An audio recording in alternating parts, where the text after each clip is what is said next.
Aprendizaje. El aprendizaje es un cambio en el comportamiento donde se adquiere conocimiento o habilidad a través de la experiencia. Esto puede incluir el estudio, la instrucción, observación y práctica.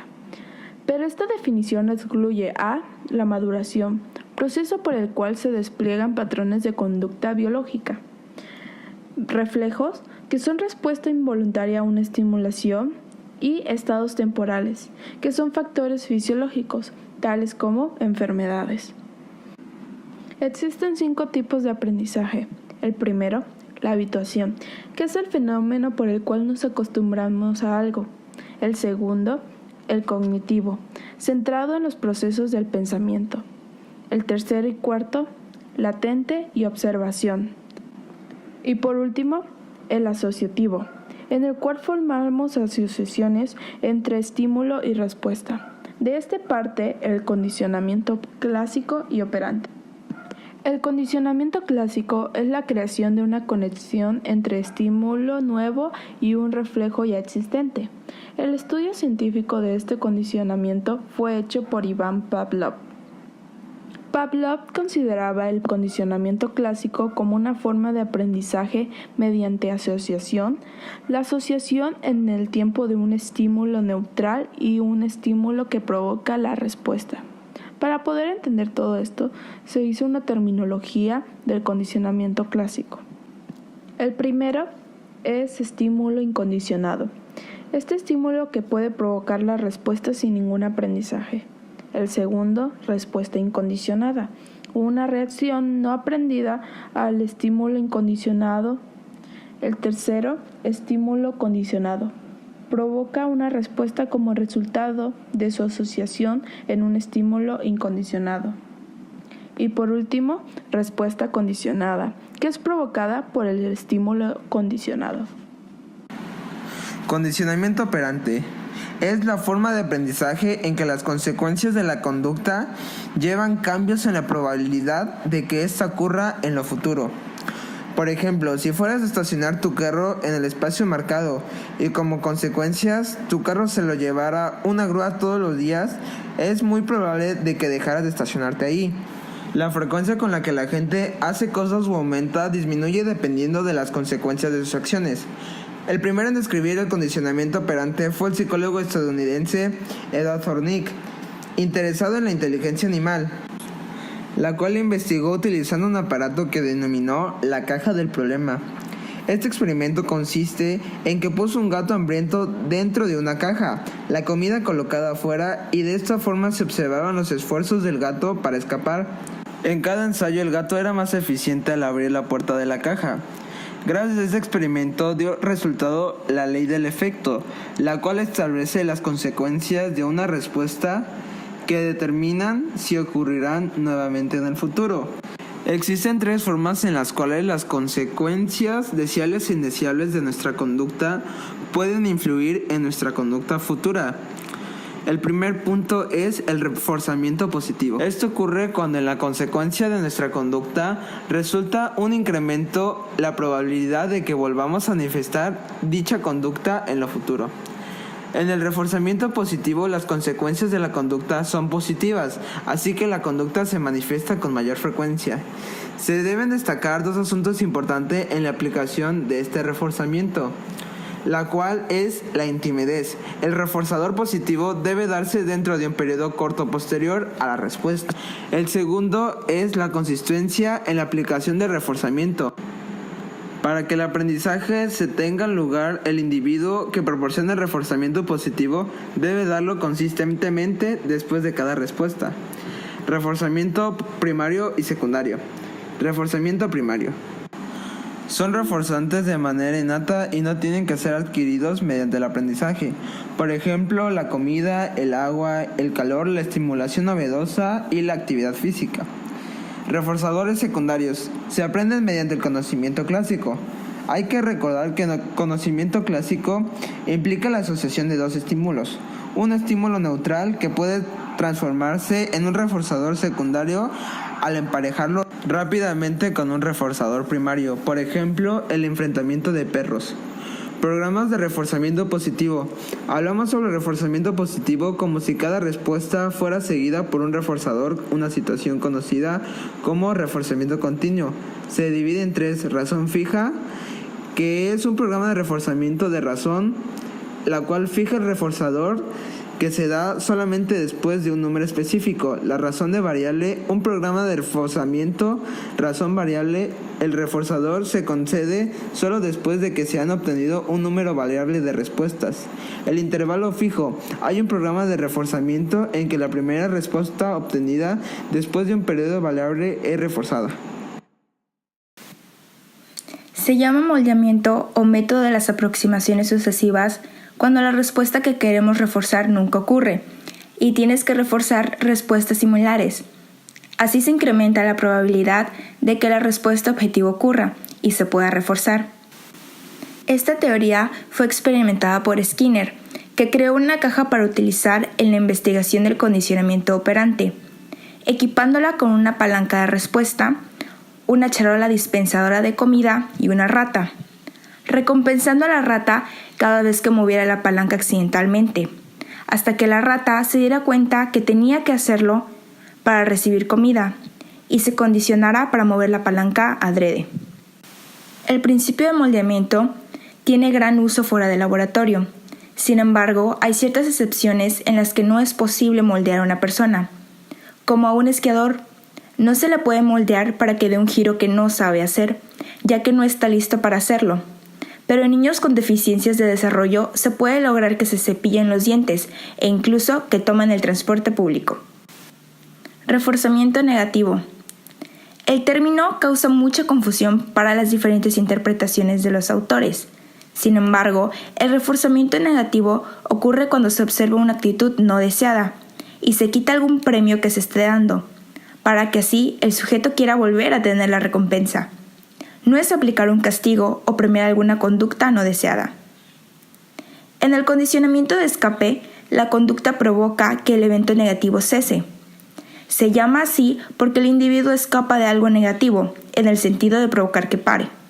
Como cuando un niño al ser castigado comienza a llorar y a decir que nadie lo quiere, y provoca que el castigo se le sea retirado.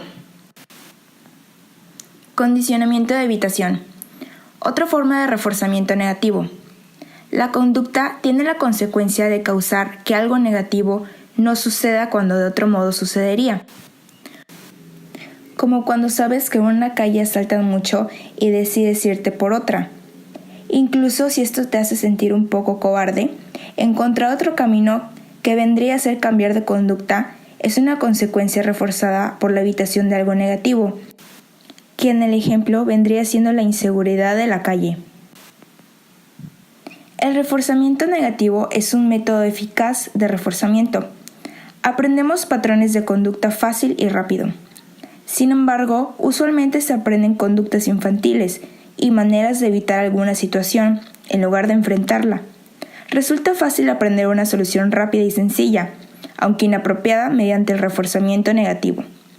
En el ejemplo del niño haciendo berrinche, el padre fue reforzado mediante condicionamiento de escape, porque quería dejar de escuchar su llanto. La actitud de padres a los que les sucede causará problemas de conducta en los niños, y no solo en este ejemplo, sino en cada situación donde el sujeto tome la actitud del condicionamiento de escape. Por lo tanto, debemos de evitar el reforzamiento negativo de una conducta inadecuada. El castigo es una consecuencia negativa de la conducta que lleva a una disminución en la frecuencia de la conducta que lo produjo. Sus riesgos. El uso del castigo genera reforzamiento para el castigador. Si un papá le da nalgadas a su hijo que está haciendo berrinche y dan el niño pare, el papá es reforzado por darle nalgadas mediante reforzamiento negativo. El castigo tiene un efecto inhibidor que en el estado del individuo. Darle nalgadas repentinamente a un niño por responderle podría llevar al niño a dejar de hablarle. Comúnmente reaccionamos al castigo físico desentando a la persona que causó el dolor, quizá reaccionando agresivamente contra ella.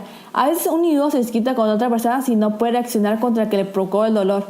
Lo que piensan que es el castigo no es siempre efectivo. La mayoría de los estudiantes piensan que la crítica es reforzado positivo. Sin embargo, aumenta la tasa de la conducta por lo cual se le da la crítica. A esto se le da la trampa de la crítica. Por ejemplo, Algunos ven la conducta que no les gusten y la critican para deshacerse de ella, pero la atención que les toman hace que sea reforzarla la conducta criticada y aumenta en frecuencia. Incluso cuando el castigo resulta efectivo para suprimir la conducta inapropiada, no le enseña al individuo a actuar correctamente. Aplicar un castigo por sí mismo no es viable, ya que podría suprimir la conducta inapropiada pero reemplazarla por otra. La aplicación del castigo. Existe un método para la correcta aplicación del castigo, que consiste en no hacer contacto físico, ser inmediato, reforzar la conducta inapropiada, aclarar la conducta, no mezclar, no retratarse. Los pensamientos clásicos y operantes se difieren de 3 aspectos. El pensamiento clásico implica una asociación entre 2 estímulos, implica conductas involuntarias. El estímulo incondicionado es empleado con el estímulo condicionado. El pensamiento operante implica una asociación entre una respuesta y la consecuencia, implica conductas voluntarias complejas y la consecuencia reforzante ocurre solo si la respuesta que está siendo creada acaba de emitirse. Aprendizaje latente. Este no se manifiesta hasta que el organismo es motivado para hacerlo. Bloget hizo un experimento donde hizo correr a ratas por un laberinto por 9 días seguidos. Unas recibían recompensa, comida todos los días, otras al tercer día y el resto hasta el 7º día. Y Bloget observó un descenso de error en las ratas que en ausencia de la recompensa parecían no conocer el camino hasta que se les presentó un motivo concreto para hacer el uso del aprendizaje. Edward C. Tolman confirmó estos hallazgos con unos experimentos dirigidos y lo expresó en un libro escrito en 1932, Comportamiento hacia una meta en animales y seres humanos. Aprendizaje por observación. Nosotros aprendemos habilidades específicas que deliberadamente nos proponemos aprender observando cómo lo hacen las otras personas. Es por esto que en un principio a los papás no les funciona el truco de haz lo que digo y no lo que hago, debido a que los niños harán lo que sus padres hagan. Lo bueno es que por esto se crea una experiencia vivida por la mayoría de los padres, donde su niño lo llega a imitar desde sus acciones hasta en su vocabulario y tono de voz, lo que hace a algunos padres preguntarse, ¿realmente actúo de esa manera? Y utilizar su propio aprendizaje para cambiar su comportamiento. El aprendizaje por observación ha sido confirmado en un experimento donde un grupo de niños veían a un adulto ver maltratar a una muñeca inflable y tendieron a ser más violentos que un grupo de niños que de modelo tuvieron a una persona tranquila. Las personas cuya conducta observamos y frecuentemente imitamos son llamados modelos. Si no existiera este tipo de aprendizaje, sería muy costoso para la sociedad, debido a que cada cosa que haya pasado la tendría que experimentar cada individuo para conocerla, lo cual sería catastrófico para algunas experiencias. Cuanto más costoso y peligrosos sean los posibles errores, más dependemos del aprendizaje por observación. Bandura ha identificado 4 pasos para el aprendizaje por observación. 1.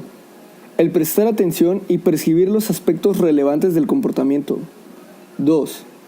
Recordar el comportamiento a través de palabras o imágenes mentales. 3.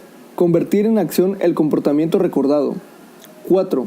Estar motivado para adoptar el comportamiento. El autorreforzamiento es de suma importancia para el aprendizaje, ya que no solo depende de los castigos y recompensas que llegan de manera externa, sino que también hay recompensas y castigos de nosotros mismos para adoptar nuevos comportamientos. Bandura utiliza el término autocontrol para poder abarcar en las influencias de reforzamiento positivo o negativo y el castigo impuestos en nosotros mismos. Factores biológicos del aprendizaje. El aprendizaje es un proceso poderoso, sin embargo está limitado por factores biológicos. Así como no puedes enseñarle a un pez volar, tampoco a un ave a nadar. Por este principio, parece ser que estamos biológicamente preparados para aprender ciertos temores más fácilmente, como las serpientes a las alturas, a diferencia de cosas neutras como una silla o una puerta. Y al parecer estamos mejor programados para temerle a algo que potencialmente era un peligro para nuestros ancestros, que a un peligro actual como un contacto eléctrico. Otro ejemplo de factor biológico para el aprendizaje es la aversión condicional al sabor, que es la reacción negativa a un sabor particular que se ha asociado con náuseas o algún otro padecimiento.